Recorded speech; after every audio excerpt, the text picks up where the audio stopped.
Well, this is Chapter 2. But before we get started on Chapter 2, there's something I'd like to read for you while I was discussing, where is it? While I was discussing this with Sango, I found this in the back of the book. A final note. I'll skip the disclaimer, because there's a disclaimer above this, but it mostly involves other things that happen in other chapters, so we'll just pass on that for now. The final notes, however, caught my eye, and I read them. And they are as follows.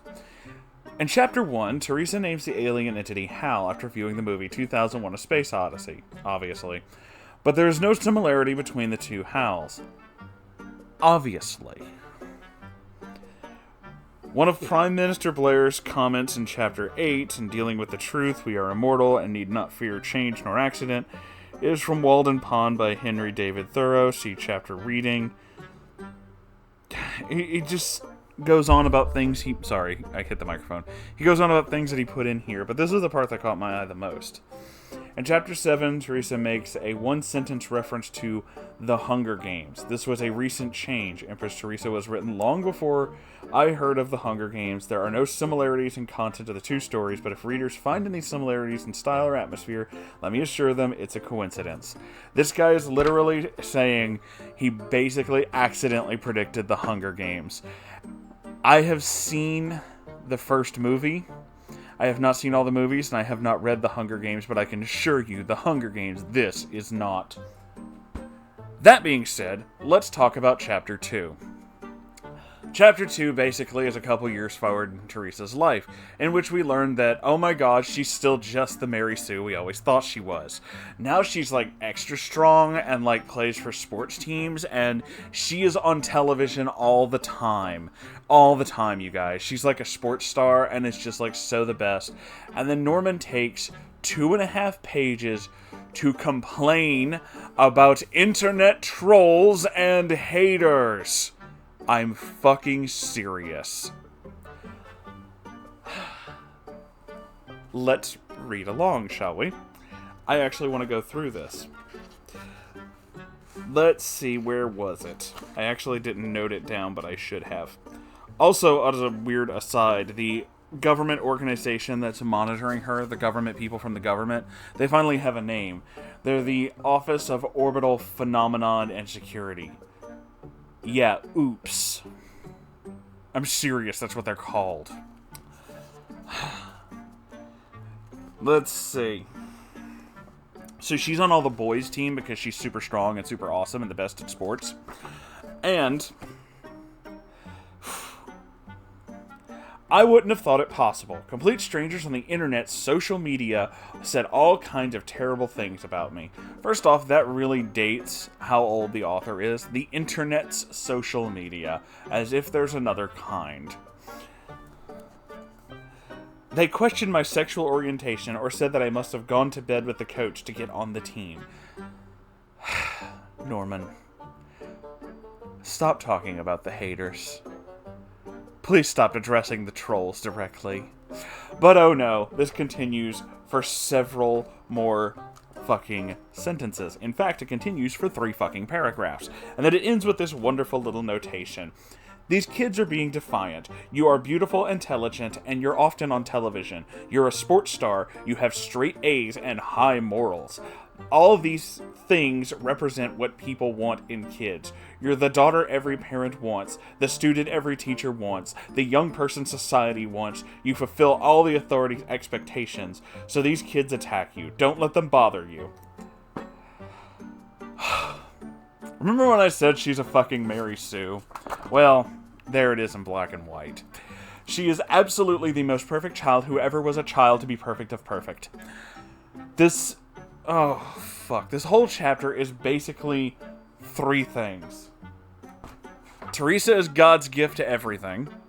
Norman dabs on the haters. And then the government lady from Government Land vanishes, and now fucking Tony Blair knockoff is trying to secure her for her safety. And I don't fucking understand. It's literally as though the reasoning they say everything has changed. The reasoning one person is responsible for this. The reason he says everything has changed is because a new president was sworn in. We were not even aware that an election was happening. There was no indication that this president may or may not be a threat to her well-being. He just is sworn in, and suddenly the people watching her are like, bye. That's it. There's no explanation to that. It just fucking happens. And first off, that's not how military protocol works at all. Just because a new president is sworn in doesn't mean we just give up on all the things we were doing. If an organization for the Navy was using battleships to monitor like a situation in the South Pacific, even if the current president is voted out and a new one's voted in, they're still gonna keep doing that unless directly ordered not to. It's called standing orders. So if the assumption is that all of these people have been given a separate order by the president, who is now informed of the whole situation, that, you know, she has some kind of superpower or whatever, why the fuck would he do that? That doesn't make any fucking sense. If you were the president and you get voted in, let's just say you're just the new president. You are the brand new president of the United States, right? And they're like, okay, now that you're the president, here's some of the shit that we can discuss with you because of national security. We couldn't tell you this shit before because you weren't the president, but now that you are, here are a few things. And the top one on your list is that there is a child in Massachusetts who is a fucking alien living in her. Is your first response to be like, yeah, we don't need to watch that. It doesn't matter. Let's just like fuck off and do whatever. Because that is apparently exactly what just happened. And now we find out that Tony Blair, I'm sorry, his name isn't Tony in this, it's something else Blair. Everybody has like a really badly altered name, but it's very obvious who Norman was actually talking about. Much like how when Chris just decided to like make the names backwards in the Sonichu comic so that he could avoid like trademarking real people, quote unquote, because he was convinced that Miyamoto was going to make this into a video game. Yeah, that's a whole different story. But yeah, it's kind of like that. It's just really obvious who he's actually talking about, and it's not subtle, and it's just really strange. But okay, whatever. So they're saying that she needs to move to England, her and her family. Her family, by the way, who still don't know that there's like an alien inside of her. And she's like 16 now. She's 16, 17. And they don't know. They have never noticed that their daughter has superpowers. She's just so good at hiding it that, you know, the government knows. Her priest knows. A couple of her friends know, you know, but not her parents. Come on. She just lives with them. They wouldn't know. Whatever. So, all this wonderful thing. So she's been told that they need to move to England. And she's like, oh, I don't know if I want to do that. And then the Father Donutty literally says that she and her family should move to Rome because the Holy Father has been made aware of the situation and is concerned for her. I believe those are his words exactly. In fact, I don't have to believe those are his words exactly. Let's look them up because I'm holding the book. Where is it? It was right before the final part here. It was... yes. The Holy Father is interested in your case. He'll protect you in Rome. That's right. The fucking Pope. The fucking Pope is aware that this girl has superpowers and is just like, come chill at my place, yo. Why? Why does the Pope care? Why does... At no point in time has anything she done seemed to show any kind of power or danger. All that they know is that there was a little ball of light, which is like an alien thing, and it went in her stomach, she's kind of strong. She can see things, but they don't know that. See, the government doesn't know that she got superpowers because she's like super good at keeping it a secret. You feel me? And so all I know is there's an alien inside her. What does it do? According to what the government knows in this book, nothing. Okay. So why then is the Prime Minister of England and the goddamn Pope worried about her safety? Are there people who don't like people who have balls of light in their stomach? Is that what that is? And if they don't, how do they know she has this?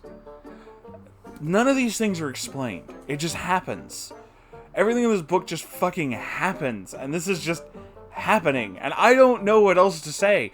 I'm trying to stretch these out so that, one, I can convey exactly what my thoughts are, but two, you'll notice that I've kind of restated a lot of things in this because nothing fucking happens in this book. There's just nothing. It's just a lot of restating the same shit. The literal beginnings of this chapter were just that she's like a superstar. We already fucking knew that.